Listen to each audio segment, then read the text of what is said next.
Alright, so it's less than a minute left. Bunch of tasks on Cyber is perma-queued. Wrath is in queue, and Whatbot is showing just errors right now. I guess I'm just gonna keep running it. We'll see. Yeah, so as you can see, Wrath's devs are saying to stop and not start any tasks yet, so I'm just gonna do that. So this is the thing that sucks about full locker drops, is that you're literally just waiting for something to happen. Everything is in queue right now.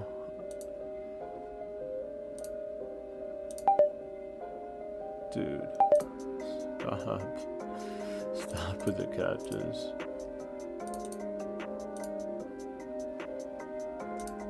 Well, I'll take this as an L. It's like 10:22 right now. No, that's not looking good.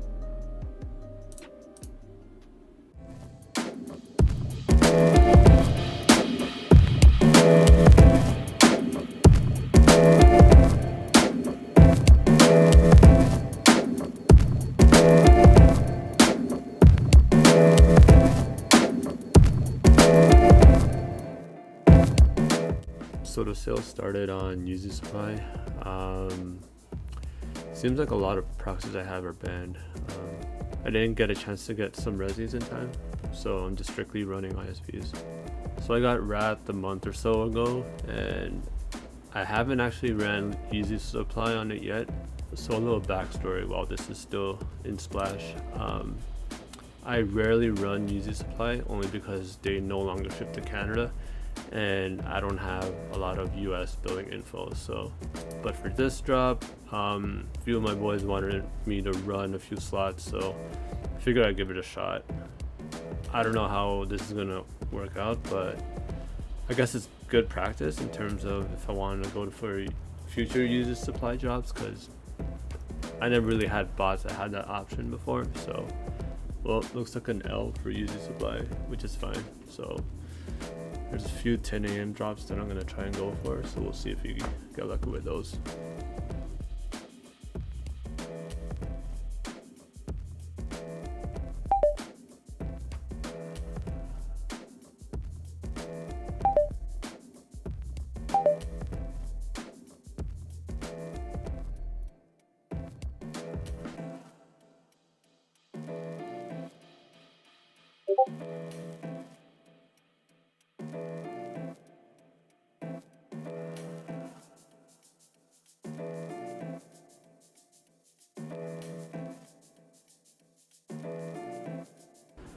Oh, that's another L. Well, 118 pairs is actually really extremely limited, so that sucks. Hey, what's up? So just a short little recap on how everything went down with my previous lag hops. So we had the Nike Dunks releasing on foot sites. As you can see, I took an L. I don't think I had enough resis set up, and I think I burned through a lot of my resis too. ISPs weren't doing well for me at all, so it was a quick L. I think I know what to do for next time, at least. Well, definitely have more resis, but moving forward, I think I need to diversify my proxy providers and just use multiple ones, because I know some hit for others. So I think next time that's what I'll do moving forward. The other live cop I had was the Yeezy 700 creams, and those were pretty much a swift L as well. I didn't expect much with Yeezy Supply. As I mentioned, it was my first time running Yeezy Supply for Wrath, so I just wanted to get a bit of a feel around and how things are for that, because I think moving forward I'm going to be trying more for Yeezy Supply. Just need more like US info and whatnot, but I think I'm going to try and make it work. Kith didn't have a lot of pairs for the 700s. I think it was like 100, a bit over 100, so that was another L as well. But I did manage to cop a size 10 for a friend from Livestock. I didn't record, or I think my recording got corrupted, but I managed to hit it on Livestock, so should be pretty happy with that pair. And that's pretty much it. Alright, so before I get to the unboxing of the Supreme SBs, I wanted to show you what else I got in. So I'll start off with these boxes over here. So this is the GS pair of the Jordan 1 University Blues. See here. These look really good in person. The leather is super tumbled. I don't know if you can see that. That's off the GS pair too. So usually GS pairs, the quality isn't as great as the men's, but these are honestly really nice. This is a 5.5, so obviously I'm gonna be holding on this and seeing how maybe in a few months it'll go up, especially near summertime. I could see this going up a lot as well. The suede doesn't, or the nubuck, whatever material it is, it doesn't bother me as much. I know some people aren't a fan of it, but I honestly quite like it. I think it really complements the silhouette pretty well. So it's another hold. So similar to the GS pair, we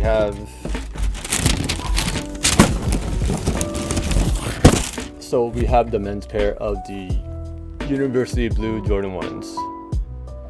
And again, just like the GS, this pair is really nice, especially something that you could wear in the summer.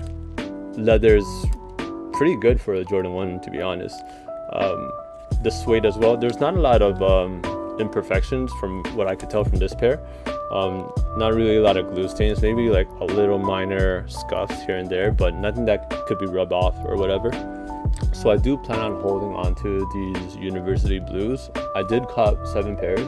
I sold 2 already, but so the remaining pairs that I'm gonna have, I'm just gonna keep them tucked away in the closet and probably sell them in the summer, or we'll see how the market is by then. For the sake of the video, I'm not gonna unbox all the University Blues just because it's the same thing, but you get an idea of how it looks. As you can see, I have all the Supreme SBs in the background here. I'm not gonna unbox everything, only the colors, the 4 colors that were included. But I did organize them in a way that I kind of ranked them. To be honest, all the colors are actually really dope, but if I really had to choose, of course it comes down to my preference. I did rank them in terms of my least favorite and my most favorite pair.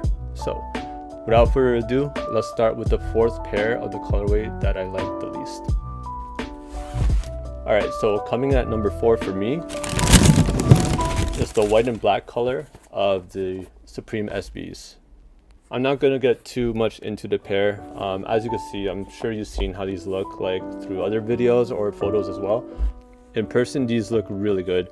The crocodile leather is, you could tell the pattern is really shows in person, and the leather is super smooth, not as plush as the Jordan 1 as I showed earlier, but it's still pretty smooth and soft. Like I said, it all comes down to preference, and the reason why I rank this at the bottom of the colors is because I have way too many white and black sneakers. For this particular model, I would much rather have a different color than just white and black, so that's the reason why I rank this at the bottom for me. Alright, so coming in at number 3, it is the Hyper Royal color of the Supreme SBs. So originally, when the picture leaked a few months ago, I kind of ranked this right at the top. It was at least my top 2. But in person, it's not that it's bad, it's just that there's another color in this collection that really surprised me. So the reason why I had these on 3 is because the other one kind of bumped up a little. But honestly, the blue that they used in this one is actually pretty nice. It's not too dark, it's just blue enough, I would say. Something that's really good for the summer, especially. So yeah, that would be my number 3 pick of the collection. Alright, so the second color that I chose, it is the lime green colorway of the Supreme SBs. So as I mentioned earlier, everyone's seen the leaked photos of these, but in person, they're just a different type of beast. I think the green really pops, especially for summertime. It looked really well. So the particular green that they chose, it looks really good for the summer. Looking at my collection, I don't have anything as green as this shoe. Usually I don't have a lot of green shoes as well, but something about this green and the summertime, it'll look really good. So this would definitely be something I would hold on to, and I would wear in the summertime as well, depending on the resale value. Alright, so it's a little obvious what my number one pick is because it's the only color I didn't show. It's the brown colorway of the Supreme SBs. Again, this crocodile material with the brown, it looks really luxe to me, and in my opinion, this is my top choice for the Supreme SBs. I don't have a lot of brown shoes as well, or brown sneakers, sorry. So this is something that I'm really glad to have in my collection. So I did end up unboxing everything. I have a photo of all the shoes lined up just to show how they all look. And yeah, I still can't believe I copped so many pairs, while some were unfortunately not able to. So I was definitely incredibly lucky to be able to, and hopefully this doesn't stun my luck for the rest of the year. I'm praying that it doesn't, but even if it does, I wouldn't be mad because this is definitely a shoe that's a top contender to be the sneaker of the year in my opinion, even though it's March. But something like this, it just looks amazing in person. So that's pretty much it. These are all the shoes that I recently got. There's not too many drops coming up ahead. Supreme Thursday doesn't look that great, so I'll probably do a live cop for the upcoming UZ350s. So until then, I'll see you guys in the next video. Peace.